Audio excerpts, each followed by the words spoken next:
Hello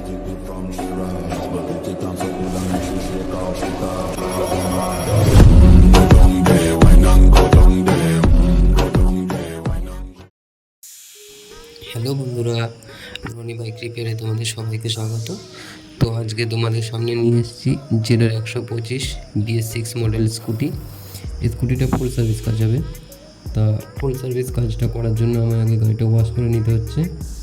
তো গাড়িটা wash করার আগে আমি সিট, ডিগি যাবতীয় সব খুলে নিয়েছি, যেটুকু খোলা দরকার ছিল। তো খুলে নিয়ে আমি শ্যাম্পু মেরে গাড়িটা ফুল ওয়াশ করে নিয়ে তবে আমি কাজ চালু করব। তো চলো, গাড়িটা শ্যাম্পু মারা হয়ে গেছে, এবার জল মারা হচ্ছে। জল মেরে কমপ্লিট করার পর তারপরে গাড়িটা মুছে হাওয়া মারবো, হাওয়া মারার পর তারপর কাজ চালু করব। তো এই যে গাড়িটা মোছা হয়ে গেছে, হাওয়া মারাও হয়ে গেছে। এইবার আমি পেছনের চাকা দিয়ে কাজটা স্টার্ট করছি, সার্ভিসিং কাজটা। তো চলো পেছনের চাকাটা খুলে নিই। খুলে নেওয়ার পর পেছনের ড্রাম, ব্রেক শু এগুলো সব ঘষে নিতে হবে। তো চলো কাজটা করি, তোমরা ভিডিওটা দেখতে থাকো।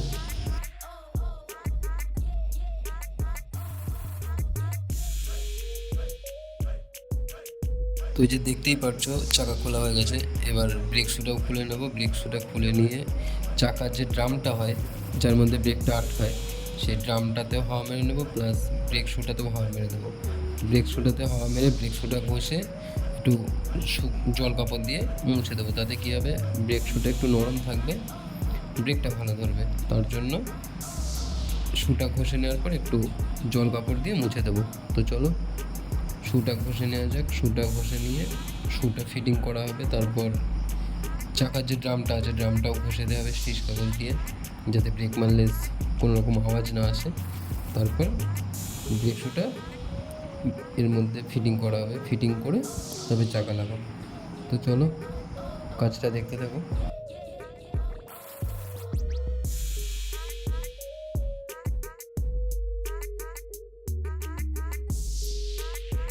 তো এবারে চাকাটা ফিটিং করা হলো। এবারে চাকার যে 24 নম্বর নাটটা রিং দিয়ে ফুল টাইট করে দেবো, তাহলে পেছনের চাকা কমপ্লিট হয়ে গেল। এইবারে আমি ক্লাচটা খুলবো, প্লাস ফিল্টারটা খোলা হয়ে গেছে। ক্লাচ সাইডটা খুলতে হবে, কারণ এই গাড়ির মেন প্রবলেমটা হলো ক্লাচ যে হাউজিং, তার মধ্যে যদি ধুলো ধরে, ধুলো তো টানেই চালানোর সময়।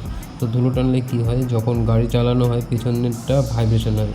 এই গাড়িগুলো ভাইব্রেশন তো প্রবলেম আছেই। তো ভাইব্রেশন প্রবলেমের জন্য ক্লাচ শুটা হাওয়া মারতে হবে, ক্লাচ হাউজিংটায় হাওয়া মারতে হবে। সব স্কুটিতেই ক্লাচ সাইড খুলে হাওয়া মেরে দেওয়া হয়।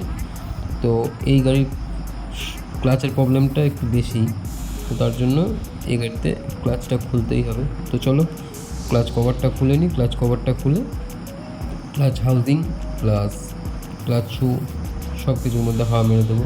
এই যে ফিল্টারগুলো আছে, ফিল্টারগুলোও পরিষ্কার করে মোবিল দিয়ে তবে লাগাবো। পরিষ্কার করে মোবিল দেওয়ার কারণটা এইটাই, পরিষ্কার করলে মোবিলটা দিলে কী হবে, যে ধুলোটা টানছে ধুলোটা মোবিলে আটকে ধরে নেবে, তাতে করে আর ক্লাচের ভেতরে বেশি ধুলোটা যাবে না, কম ধুলোটা যাবে। তার জন্য ওটাকে মোবিল দেওয়া হবে। তো চলো ক্লাচ কভারটা খুলে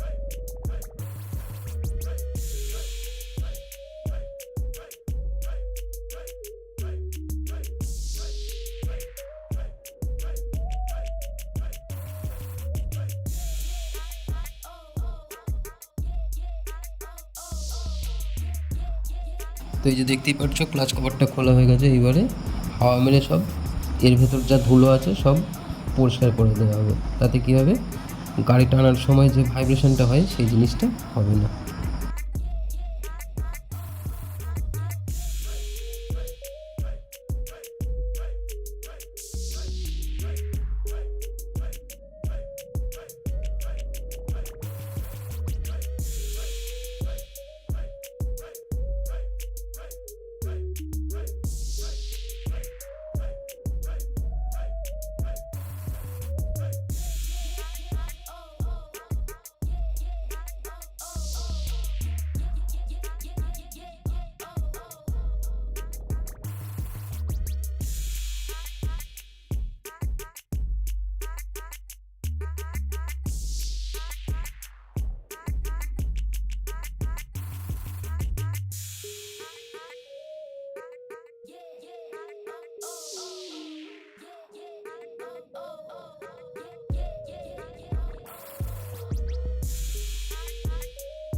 তো চলো, ক্লাচ কভারটা ওয়াশ করা হয়ে গেছে, ওয়াশ করে ফিটিং করা হচ্ছে। এরপরে ক্লাচ কভারের পর এয়ার ফিল্টারটা ফিটিং করে দেবো। এয়ার ফিল্টারটা হালকা একটুখানি ধুলো ধরে রয়েছে, ওটা হাওয়া মারলে এইবারটার মতো চলে যাবে। তো ওর জন্য ফিল্টারটা এবারে চেঞ্জ করব না, পরবর্তী সার্ভিসে ফিল্টারটা চেঞ্জ করে দেবো। তো চলো ভিডিওটা দেখতে থাকো।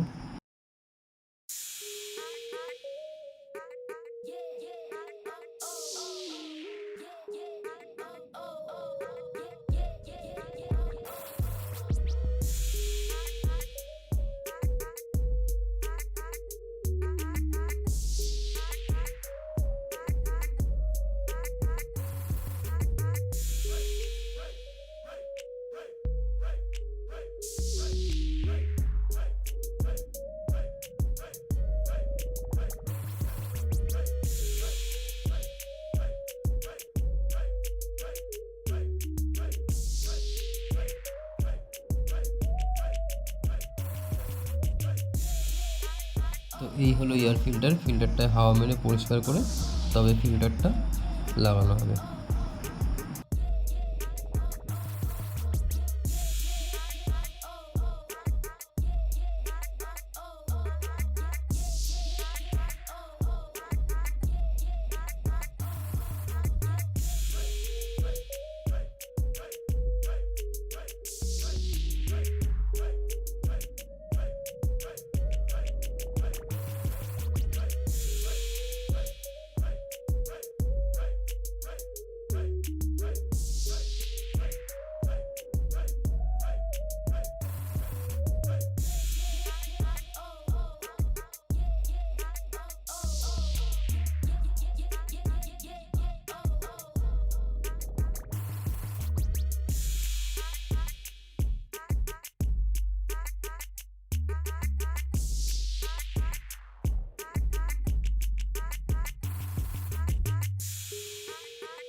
তো চলো বন্ধুরা, আজকের ভিডিওটা এই পর্যন্তই। সামনের দিন দ্বিতীয় পার্ট নিয়ে তোমাদের সাথে দেখা হচ্ছে।